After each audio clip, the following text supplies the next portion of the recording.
Quase 20 anos como presidente da República fizeram dele um dos nomes mais importantes da nossa política. A história do Brasil passa, obrigatoriamente, pelo gaúcho Getúlio Dornelles Vargas. Getúlio Vargas se confunde, em boa medida, com a história do Brasil República a partir de 1930. Esse longo período de transformações econômicas e sociais, que vai de 1930 até 1990, é caracterizado pela permanência das características legadas pela era Vargas. Então, quando se fala em Getúlio Vargas, se pensa basicamente num período muito importante da história do Brasil, que é conhecido como sendo o nacional desenvolvimentismo. A relevância é tão grande que em todo canto há uma homenagem a ele. Um busto em Antonina, uma praça em Cambé, uma avenida em Itaipulândia e em Curitiba. Na capital, o fluxo de carros começa na esquina formada com Arthur Bernardes, que era presidente quando Getúlio começou a se destacar na política. Foi deputado, presidente de Estado, nome dado ao então governador e ministro, até chegar à presidência em 1930. A presidência em si foi obtida através da força, porque a Revolução de 30 foi um movimento armado que reuniu todas as oligarquias marginalizadas e uma parte muito importante do Exército. O Exército brasileiro, no imediato período anterior a 30, estava bastante fragmentado. Não tinha uma coesão institucional e nem um comando hierárquico central. E uma parte substancial do Exército brasileiro adere, né, a esse projeto das oligarquias periféricas de derrubar a República do Café com Leite e instaurar uma presidência que atendesse aos interesses daqueles que tinham sido anteriormente marginalizados da política, né, no caso, as oligarquias de menor importância. No primeiro período como presidente, Getúlio Vargas enfrentou muitos protestos. Ele teve vários desafios no exercício do poder dele, um dos mais graves foram em 32, com a tentativa dos paulistas de derrubarem o seu governo, exigindo uma Assembleia Nacional Constituinte imediata, a célebre Revolução Constitucionalista de 1932, e os dois golpes, né, um de esquerda e outro de direita, que foram intentados contra ele, né? A intentona comunista de 1935, financiada e organizada pelo Movimento Comunista Internacional, e em 1938 a intentona integralista, né, da Ação Integralista Brasileira, uma organização de extrema-direita fundada por Plínio Salgado em 1932. Então, quer dizer, o exercício do poder dele sempre foi muito contestado, mas eu reputo a longevidade do governo dele, a capacidade que ele tinha de compor com alianças tanto com os seus eventuais inimigos quanto os seus potenciais apoiadores. Justamente nessa época, algumas fábricas se destacaram em Curitiba, como Mate Real e Mate Leão e a cervejaria Brahma. Coincidências da história, todas elas ficam na Avenida Getúlio Vargas, lugar de calçadas largas, movimento intenso e muito verde. Nos 4 quilômetros de extensão, Getúlio se encontra com Castro Alves, Brigadeiro Franco, Max Wolff Filho. As crianças que brincam na Praça Ouvidor Padinho ainda não têm ideia da importância do personagem que dá nome à rua que passa ao lado. Outro ponto conhecido da avenida é o quartel da Polícia Militar.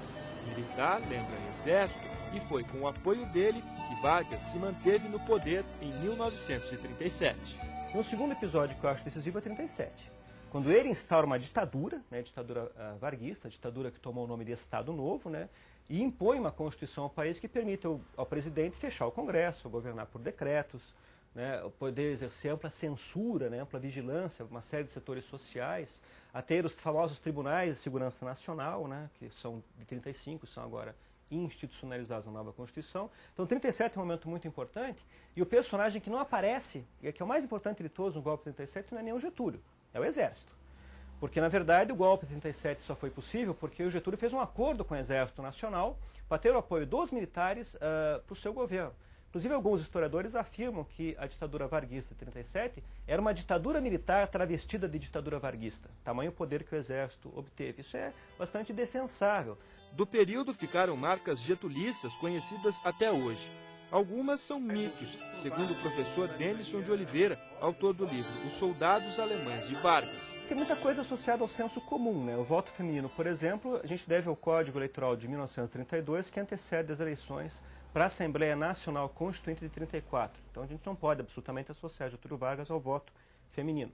Com relação à CLT, é importante a gente ter em conta que a CLT é justamente isso, é uma consolidação das leis do trabalho, que englobava inclusive as leis trabalhistas anteriores a Getúlio. Tem uma ideia falsamente disseminada que teria sido durante o governo Vargas, que teriam sido criadas as leis trabalhistas. Isso não é muito correto. Algumas foram criadas sim, mas outras são anteriores a Getúlio. Por exemplo, as leis que limitavam o trabalho noturno são anteriores a Getúlio. As leis que limitavam a exploração do trabalho infantil são anteriores a Getúlio. Então não dá para falar que houve avanço por aí. O que ele fez foi consolidar esse conjunto de leis, incorporar a lei de férias, incorporar a obrigatoriedade da sindicalização, incorporar a limitação da jornada de trabalho, também foi muito importante, o salário mínimo, que é uma criação de Getúlio Vargas, que na verdade não eram grandes novidades. Esse conjunto de medidas destinadas a proteger em algum grau o poder aquisitivo da classe operária fazia parte das estratégias dos países dominantes para superar a crise de 29. O Estado Novo entrou em declínio, chegando ao fim em 1945, após uma pressão justamente dos militares que haviam apoiado Getúlio 8 anos antes. O que aconteceu em 45 foi um desentendimento de ordem muito mais prosaica, muito mais local entre Getúlio e seus generais.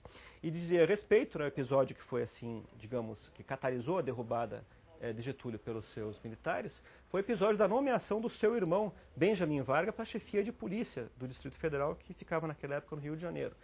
Benjamin Vargas já tinha acumulado todo um histórico de violências, de crimes e barbaridades que ele perpetrava sob a proteção do seu irmão, presidente da República, e o ato de nomeá-lo para a chefia de polícia foi, parece que, considerado inaceitável, absolutamente inegociável por parte dos militares, que daí o derrubam, né, forçam ele a se retirar para um exílio, né, mas diga-se, também aí teve um acordo, né, muito interessante, que o fim da ditadura varguista não implica na investigação dos crimes dessa ditadura. As barbaridades, as torturas, as perseguições, as atrocidades, os desaparecidos políticos, nada disso é investigado. Então, por aí também teve um grande acordão, vamos dizer assim, para não se investigar os excessos que a ditadura varguista perpetrou contra o povo e contra as liberdades democráticas no Brasil. Getúlio viveu no ano seguinte uma espécie de exílio voluntário no Rio Grande do Sul. Depois foi eleito senador, exercendo grande influência na capital federal. A força de Vargas era clara também nos estados, como aqui no Paraná. No Paraná, ele nomeou como interventor, em 1930, um amigo muito chegado dele, uma pessoa de muita confiança sua, que apesar de nascido no Paraná, trabalhou a vida inteira em ferrovias no Rio Grande do Sul, que era o Manuel Ribas.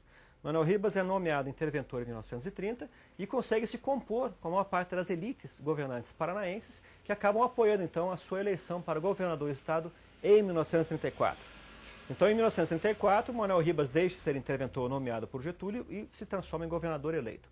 Com o golpe de Estado em 1937, Manuel Ribas apoia o golpe, naturalmente, pela sua proximidade com Getúlio, e ele volta então a ser interventor, cargo que exerce até 1945.